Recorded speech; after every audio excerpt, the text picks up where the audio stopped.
3 people are playing golf. All 3 of them slice it. Believe it or not, it could be for 3 completely different reasons. How do you know where to start? Well, you've come to the right place, because today we're talking about why you slice a golf ball and specifically what part of your golf swing might be causing it and how to fix it. I'm PGA teaching professional Todd Kolb, Director of Instruction for US Golf TV and the Sanford Power Golf Academy.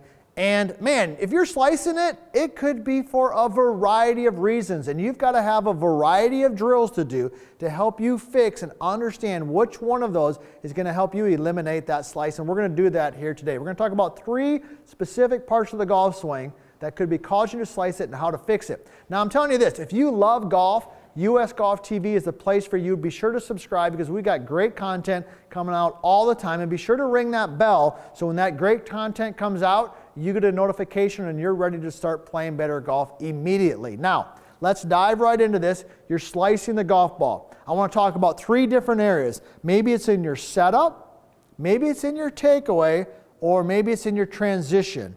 And if it's in one of those 3 spots, we got to have a specific drill to fix that. So let's dive right into it. Let's talk about the setup, because believe it or not, your golf swing might be pretty good, but you might be set up that's causing you to actually slice the golf ball. So what does that look like? A setup that's causing the slice would look something like this. I'm a right-handed golfer, so I'm going to demonstrate from the right-handed position. If you're set up and your feet and your body and your hips are aimed to the left of the target, all right, if you're aimed left of the target and your trail arm, which is your right arm for a right-handed golfer, would be the opposite, of course, for a left-hander, is high and up on the top. Okay, so you're set up basically like this. My feet, my hips, my body are aimed to the left. My trail arm is kind of high, and my weight's on my back foot. I don't care what your golf swing looks like, you're probably going to slice it, all right? So what's the fix? What's the fix? Well, let me go through the steps that set you up to actually draw the golf ball. So step number 1 is you want to have more weight or pressure on your lead foot. So if you've watched any of our content before, you know we love this phrase called 60-40. And what we mean by that is we've got about 60% of our weight or pressure on our lead foot. Now 60 is just a general number. It could be 55 or whatever, okay? But we want a little bit more weight on the lead foot than we want on the trail foot. I also want to see your lead hip, okay, more over your lead foot. So notice my lead hip is more over my lead ankle. My trail hip, my right hip, is more inside my ankle, all right? So that's tip number 1 in the setup. Next tip is I want your upper body to be tilted slightly back and behind the golf ball like this. Not a lot, but notice my upper body is tilted just a little bit this direction. And the third tip is your lead arm, left arm for me, is going to be slightly higher than my trail arm. All right, so let me recap that real quick. I've got a little 60-40 with my hip over there. Okay, got a little bit of tilt in the upper body, and my lead arm is a little bit higher. So those would be the things that you can do in your setup that might be causing you to actually slice the golf ball.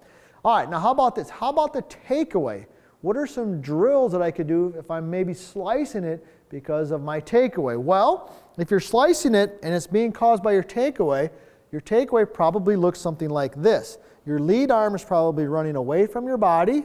It's probably rotating, and the club is working in and around you in open club face. So you're set in there, your lead arm works away from your body, it rotates, and it goes behind you. Now in this position here, the club face is open, and the club's back and behind me. Now that doesn't necessarily mean that you're guaranteed to slice it, but it puts you in what I'm going to call an uncompromising position. You're going to have to do a lot of fixing in the downswing in order to get that in the right spot. So what's the drill that you should use? Well, the drill that I like to use is I like to use the logo on my shirt. So I got like the FootJoy logo.